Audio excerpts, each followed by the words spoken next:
welcome to SJ Weekly for the 18th of November, 2018. This morning, even though it's actually 12:30 p.m., this morning I'm drinking something called Good Morning Coffee. Maybe it's meant to wake you up more or something? I don't know. Let's try it.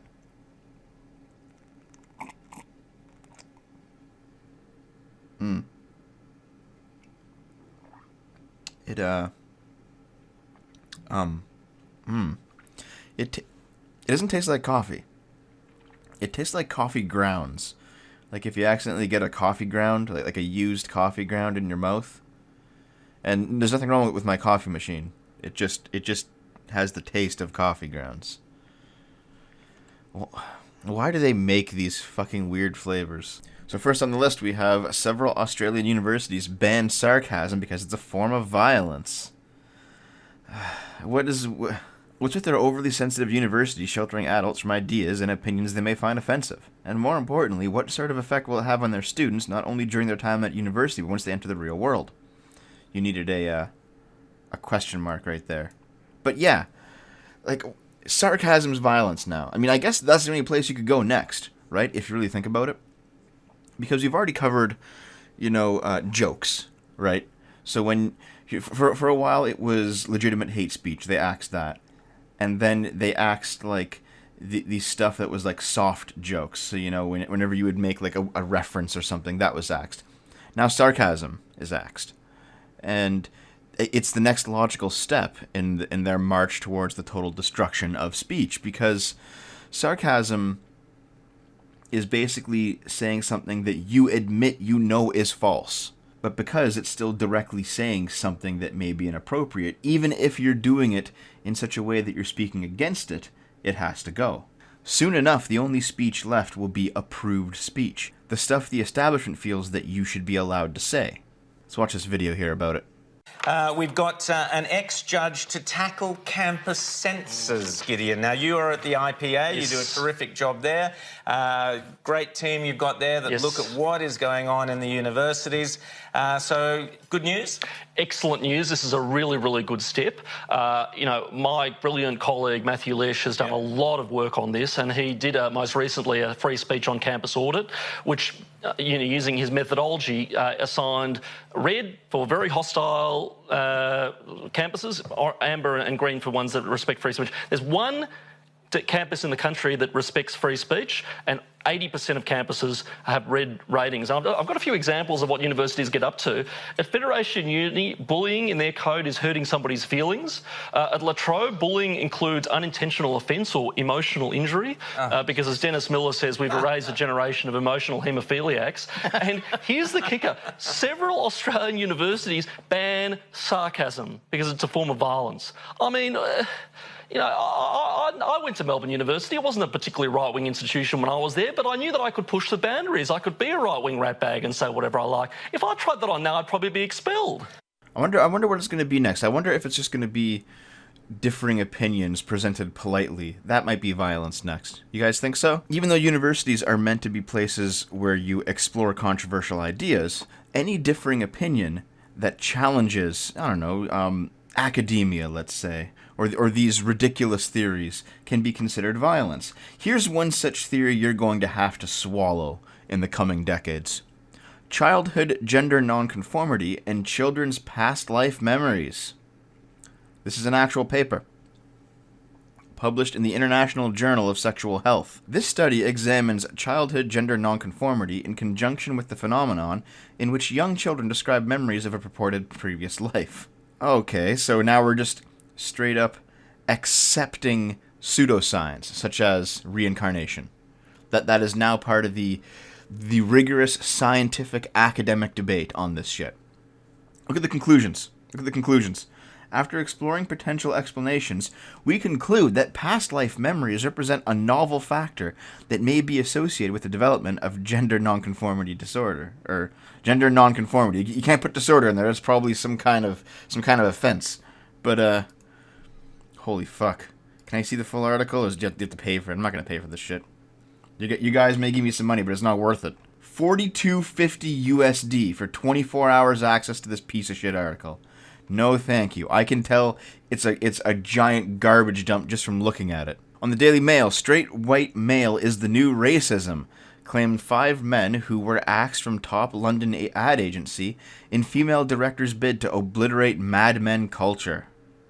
Mad Men actually wasn't even that good of a show. A group of straight white men who were axed from their job at one of the country's top advertising agencies felt like they had a target on their backs. JWT London is facing a sexism and racism claim after 5 male employees were made redundant during a diversity drive. They were fired shortly after raising concerns about comments made by their boss at a diversity conference. Oh, there we go. Yeah, so if you complain to this woman, she will bring down the hammer of the matriarchy upon you and destroy your oppressive existence. Former JWT employees warned the Times that bosses risked swapping one form of racism for another in the process of creating diversity in the workplace. One source said, if someone had stood up on the stage and said it's our ambition to purge JWT of young black lesbians, we'd be on the front page of the papers, and rightly so. Swapping one kind of discrimination for another as some sort of silver bullet is shocking. Companies are allowed to hire underrepresented minorities but cannot use race or discrimination to axe employees. So they're currently preparing a discrimination claim against the company, and I hope they win. They obviously were discriminated against. This video from Now This has been floating around. The true Islamic Caliphate is nothing like the negative stereotypes you've been led to believe. It's one of love and kindness for all. Really? Okay. Let's take a look at this bullshit. What do you imagine when you think of a worldwide Islamic Caliphate? ISIS. And not just ISIS, how about the other caliphates that have existed that were actually quite brutal to the non-Islamic populations living under them? What do you think their goals would be? And would that advance humanity or send humanity backwards? Now pause. Alright, I've paused.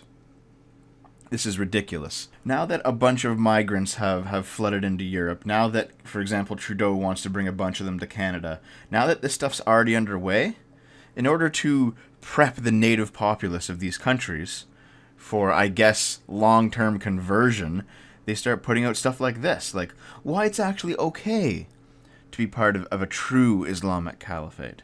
I mean, I know I'm sounding more like a conspiracy theorist with every video that I make, but more and more stuff keeps coming out. Stuff that would have been ridiculous conspiracy theories 10 or 20 years ago is now in the news. It is a weird situation to be in when you have to say that, like, Alex Jones was right.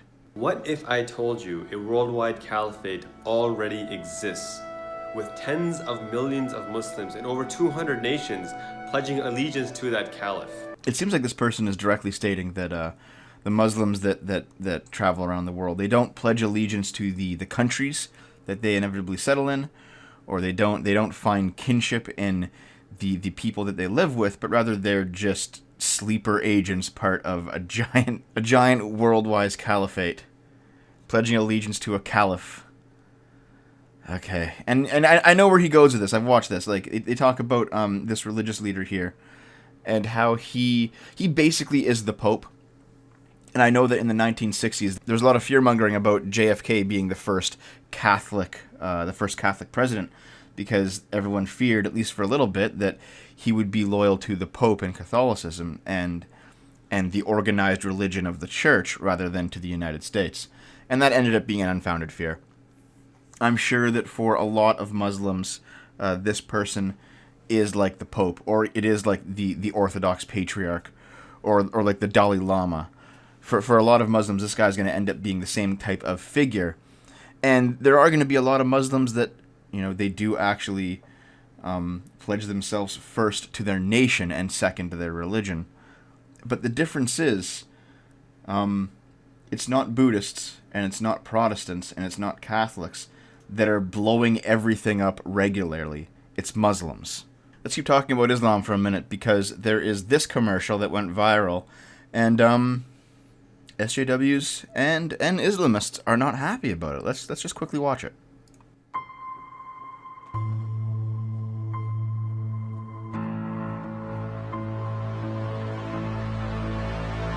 It's all about freedom, finally breaking the chains, Cost of my freedom. Freedom is basic. Hoodies. I can see why they'd be mad about this. If you are somebody who pushes the narrative that wearing the hijab is empowering and is something that people can choose to do, to show a woman choosing to not wear it and feel liberated by her choice to take it off, you are going to be pissed.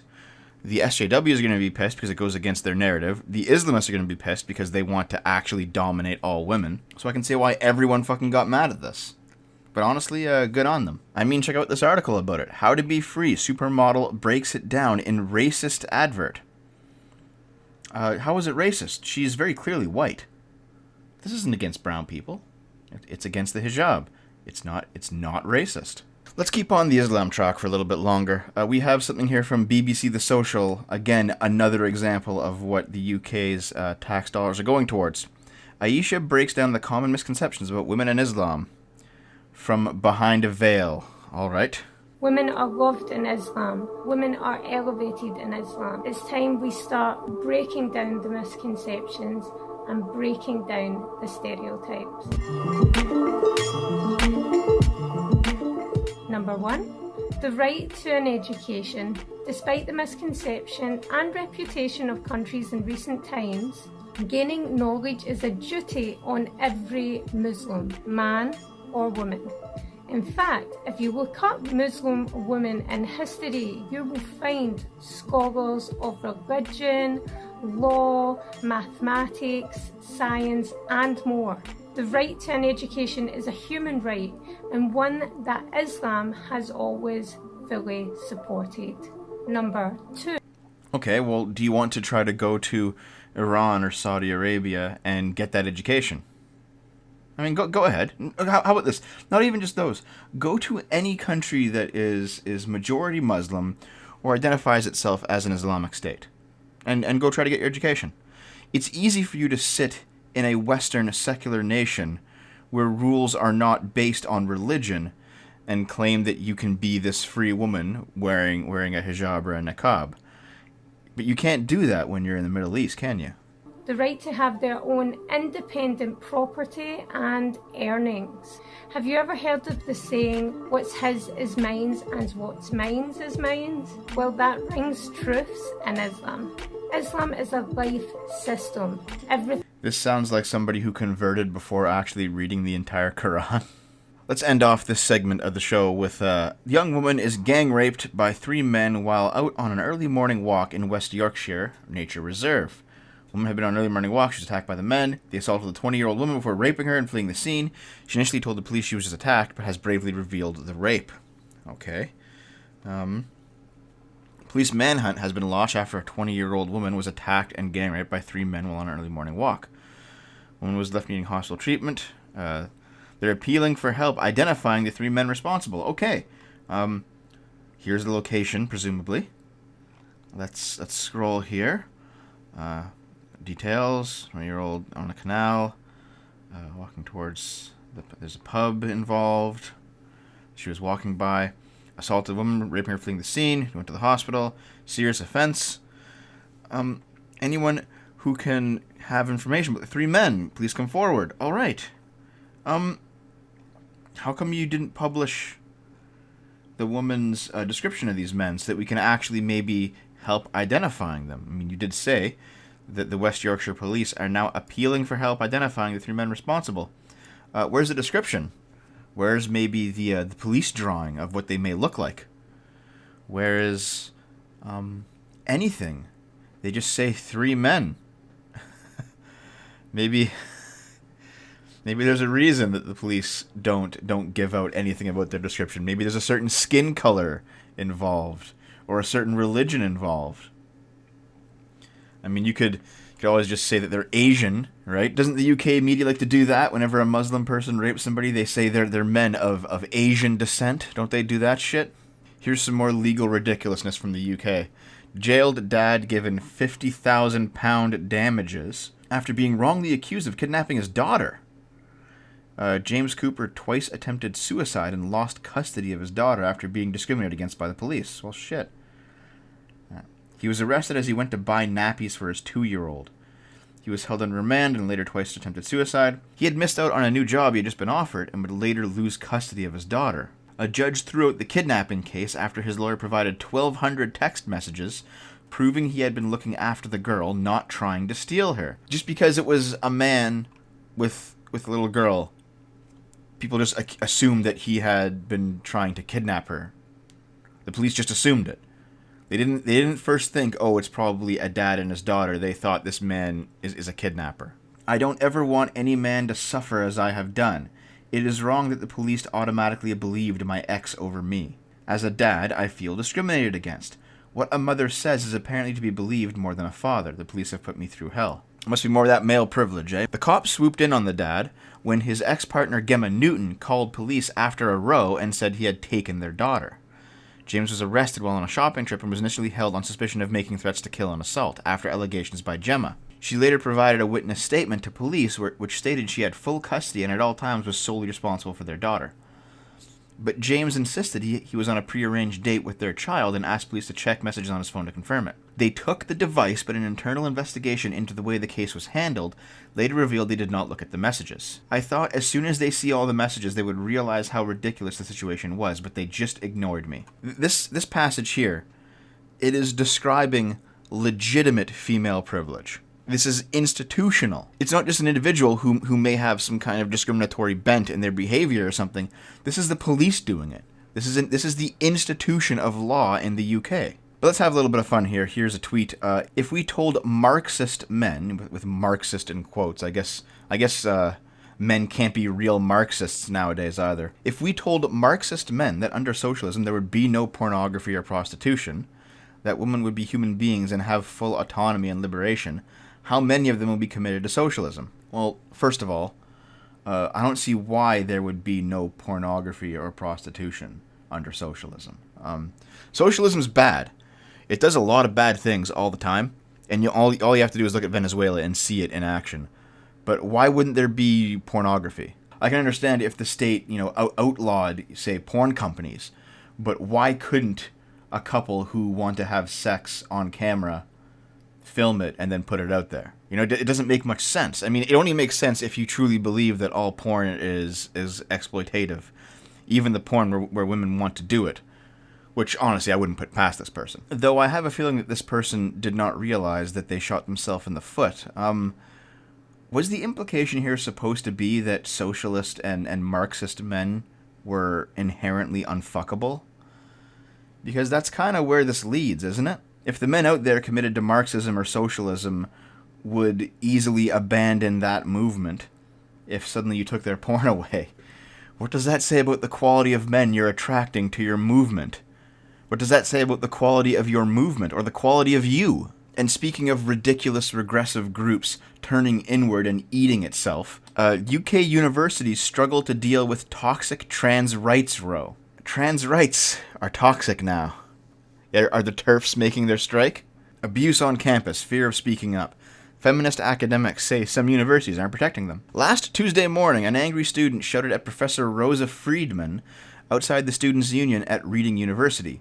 She was a transphobic Nazi who should get raped, he yelled. Friedman packed up and went home. She felt shaken and, for the first time on campus, afraid of physical violence.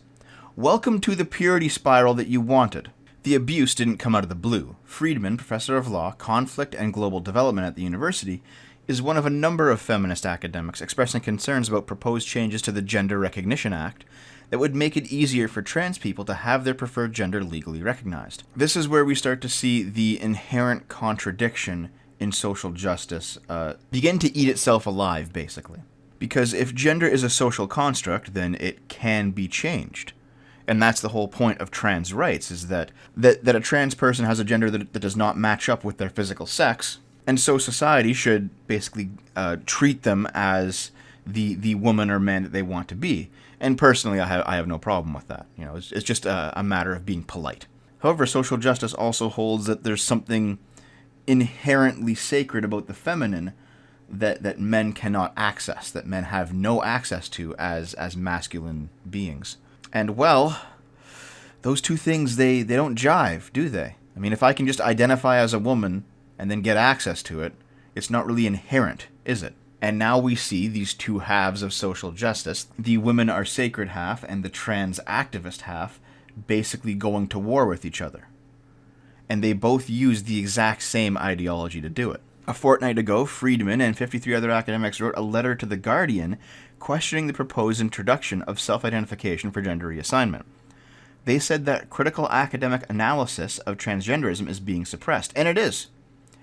I don't know if it was an SJ Weekly or if it was just another video, but a few months back I did a video where a professor in a Canadian university got fired, not even for saying that, like, trans people aren't people, or saying that they should just live as the gender they were born as, or anything ridiculous like that.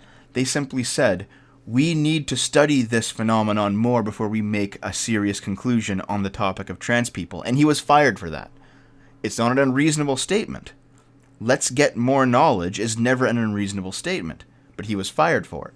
And really, this is how social justice works nowadays, isn't it? A woman in academia gets a rape threat from a social justice male. That is basically the height of progressivism right now. It reminds me of that idiot who did the circle kick into the woman's camera because he didn't like the fact that she wasn't a social justice warrior. Everything I have nowadays is on the UK. I guess I really am becoming Sargon's replacement. Tackle street harassment or burglary. The police shouldn't have to choose. I mean, maybe that's true, but them not choosing requires more funding, and you're not going to give it to them, are you? Resources are lacking in our justice system, and it's women and children who come last. No. It's severity of crime that determines it. Burglary is more severe than street harassment. Murder is more severe than burglary. Beware common sense, I say. Those who cheer it on are inevitably dull enforcers of the status quo. That's a great way to start articles. The Guardian always has the best first sentences of any article. We do not have the resources to do everything that is desirable and deserving. I want us to solve more burglaries and bear down on violence before we make more records of incidents that are not crimes. That's fair. In fact, the police have no business in incidents that are not crimes because they are not crimes. I mean, if you really were going to send the police after hate speech, surely this magistrate wouldn't have let this person off. A wonderful person with a great future, magistrate praises Aboriginal activist who has assaulted police 4 times this year and called them white dogs as she walks free from court again. An Aboriginal activist who has admitted assaulting police for the 4th time this year has been described by a magistrate as a wonderful young person with a bright future. Leilani Clark has now pleaded guilty to spitting on police officers 3 times in less than 12 months and has a history of calling them white dogs. The 20-year-old walked free from Downing Centre local court on Friday without so much as a conviction for another assault upon police. The magistrate said that assaulting police was an extremely serious offence, but had accepted Clark had mental health issues and had possibly been self-medicating with illegal drugs. Maybe you should arrest her for possession of illegal drugs. Or if you don't want to go that far, that's fine. Maybe you should institutionalize her for a while for her mental health issues. There's that. Or maybe it's because she's good looking, she has the right skin tone, and she has the right politics, that you're just going to keep letting her off as she assaults police officers. Clark claims to suffer from self-diagnosed transgenerational trauma passed down through the indigenous part of her DNA. This is where we've gone now. This is now a defense of your ridiculous actions, is that your ancestors were wronged. And because they were wronged, that has embedded itself into the DNA and has passed through your family into you. The very structure of your DNA contains this wrongdoing.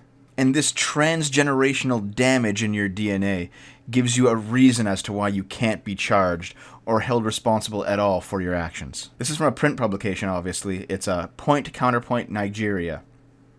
This guy is obviously a social justice soy boy, University of Vermont.